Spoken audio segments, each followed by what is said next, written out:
안녕하세요. 혹시 요즘 너무 바빠서 정말이지 단 하루만이라도 아무 생각 없이 푹 쉬고 싶다. 이런 생각 해보신 적 없으신가요?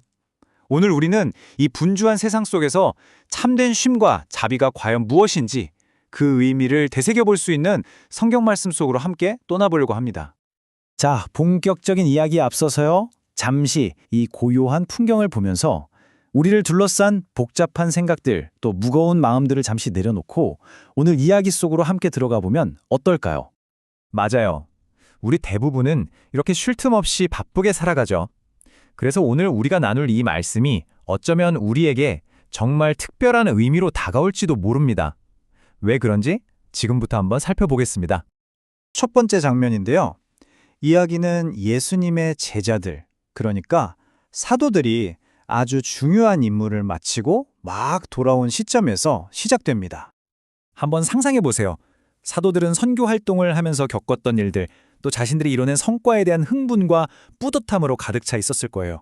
그래서 예수님께 앞다투어 보고하느라 정신이 없었죠.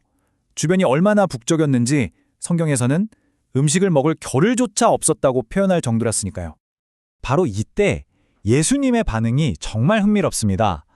사도들이 이룬 그 대단한 성과를 칭찬하거나 평가하는 대신에요. 그들의 지친 몸과 마음을 가장 먼저 알아차리신 거죠.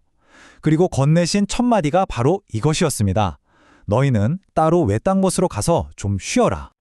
그렇다면 예수님이 말씀하신 쉼이라는 게 그냥 몸이 힘드니까 좀 쉬어라. 이런 육체적인 휴식만을 의미했을까요?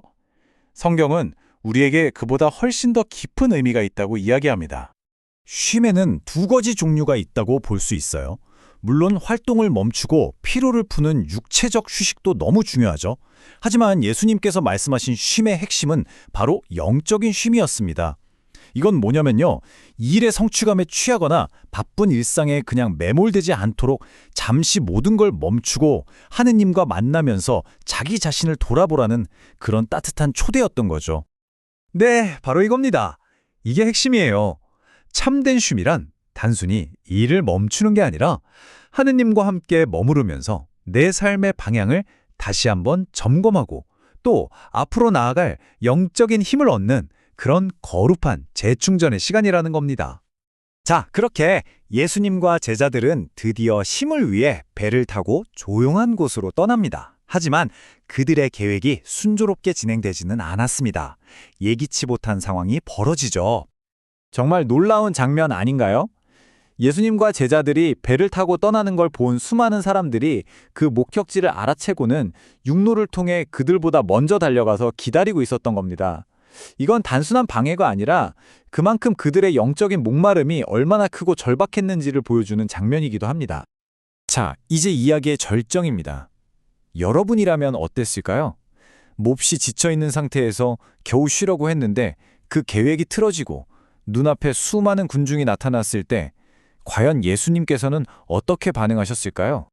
예수님은요, 피곤한 상황에도 불구하고 전혀 짜증을 내지 않으셨습니다. 오히려 그들을 보면서 가엾은 마음이 드셨다고 성경은 기록합니다. 왜냐하면 그들의 모습이 마치 목자를 잃고 길을 헤매는 양들처럼 보였기 때문이죠. 여기서 말하는 가엾은 마음은 우리가 흔히 생각하는 아이고 불쌍하다 하는 그런 단순한 동정과는 차원이 좀 다릅니다. 이건 길 잃은 양을 바라보는 목자의 애타는 마음, 그들의 아픔을 내 아픔처럼 온전히 함께 느끼시는 하느님의 깊은 자비, 바로 그 자체를 의미하는 겁니다.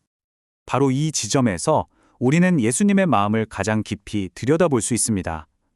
당신의 피곤함보다 기댈 곳 없이 방황하는 저 영혼들을 더 중요하게, 더 소중하게 여기신 거죠. 그래서 그분은 쉬려던 계획을 기꺼이 접고 그들에게 다시 하느님의 말씀을 가르치기 시작하셨습니다. 그렇다면 이 2000년 전의 이야기가 오늘을 살아가는 우리에게는 어떤 의미가 있을까요? 저는 여기에 우리가 꼭 기억해야 할 두 가지 중요한 메시지가 담겨 있다고 생각합니다.